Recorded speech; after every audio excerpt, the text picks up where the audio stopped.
और इस बीच बड़ी खबर मशरिक़ वस्ता से आ रही है। जिस तरह से इजराइल, अमेरिका और ईरान के दरमियान 40 दिनों की जंग चली, इस जंग में इजराइल को भी बड़े पैमाने पर नुकसान उठाना पड़ा।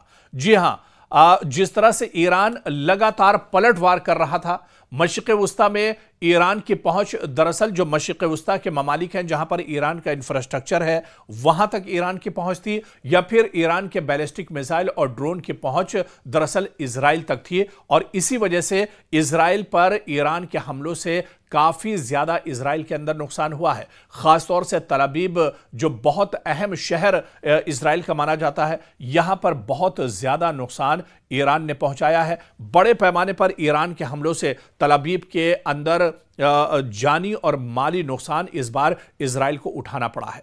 दरअसल ये बात हम अपनी जानिब से नहीं कह रहे हैं, या जो कुछ इस जंग में हमने देखा है। हालांकि इजराइल में और तल अवीव के जो मौजूदा मेयर हैं उन्होंने ये बड़ा इंकशाफ किया है। जी हां, तल अवीव के मेयर ने बाकायदा ये बड़ा इंकशाफ किया है कि ईरान जंग के सबब तल अवीव के 1000 से ज्यादा जो रिहायशी घर हैं उन्हें नुकसान पहुंचा है। वो जमींदोज हो गए हैं, रिहायशी घर रिहाइश के काबिल नहीं रहे।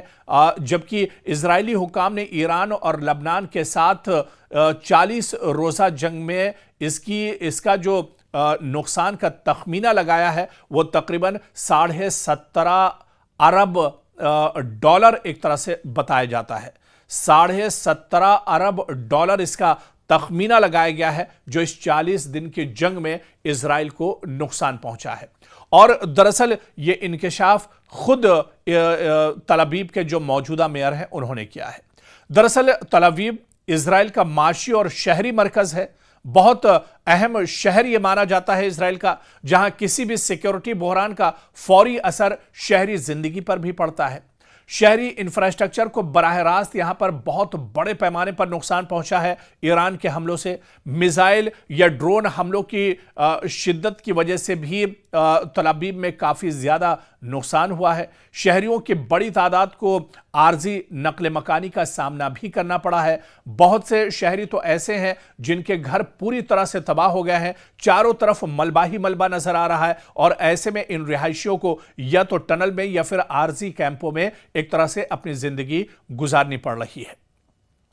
और यह सूरत हाल इस बात की निशानदेही करती है कि जंग अब सिर्फ सरहदों तक महदूद नहीं रही, बल्कि शहरी इलाकों तक भी पहुंच चुकी है। और जिस तरह से इजराइल ईरान पर हमले कर रहा था, ईरान उसके जवाब में लगातार इजराइल पर हमले करता रहा। और जो ड्रोन और मिसाइल इंटरसेप्ट इजराइल नहीं कर पाया, उससे इजराइल के अंदर बहुत बड़े पैमाने पर नुकसान हुआ। खासतौर से तल अवीव में बड़े पैमाने पर जानी और माली नुकसान हुआ है। शुमाली यरूशलेम में काफी बड़े पैमाने पर नुकसान हुआ है। इसके अलावा हैफा शहर में बहुत बड़े पैमाने पर नुकसान हुआ है। और इसी वजह से जो रिपोर्ट आई है, एक तखमीना लगाया गया है कि तकरीबन $17.5 अरब का नुकसान दरअसल इन 40 दिनों की जंग में इजराइल को उठाना पड़ा है, जो दरअसल यह समझा जा सकता है कि कितनी बड़ी चोट है जो इजराइल के दरअसल लगी है। हालांकि इजराइल ने बराह रास्त ये तमाम चीजें साझा नहीं की हैं, लेकिन क्योंकि सोशल मीडिया का दौर है, इसमें तमाम चीजें निकलकर सामने आ जाती हैं। और ऐसे में खुद जो तल अवीव के मेयर हैं, एक बहुत अहम जिम्मेदार होते हैं वो पूरे शहर के, पूरे इलाके के, उन्होंने बाकायदा इसका इंकशाफ किया है। उन्होंने ये बताया है कि ईरान के हमलों में कितने बड़े पैमाने पर बराह रास्त इजराइल को धचका लगा है। खासतौर से तल अवीव में सबसे ज्यादा तबाही हुई है, जहां हजारों घर तबाह बर्बाद हो गए। आईडीएफ के कई ठिकाने बुरी तरह से तबाह हो गए। इसके अलावा बिन गोरियन जो एयरपोर्ट था, एयरबेस था, बहुत अहम एयरबेस है इजराइल के लिए, इस पूरे बिन गोरियन एयरपोर्ट को एक तरह से ईरान ने हमला करके तबाह कर दिया था। तो एक बड़ा नुकसान। हालांकि यह सच्चाई है कि इस जंग में ईरान को बहुत बड़े पैमाने पर जानी और माली नुकसान हुआ, लेकिन जो नुकसान इजराइल के अंदर हुआ, भले ही उसकी तस्वीरें निकलकर सामने ना आती हो, भले ही उसकी सच्चाई मीडिया सामने ना लाता हो, लेकिन यह सच्चाई है कि ईरान ने जो चोट इजराइल को दी है,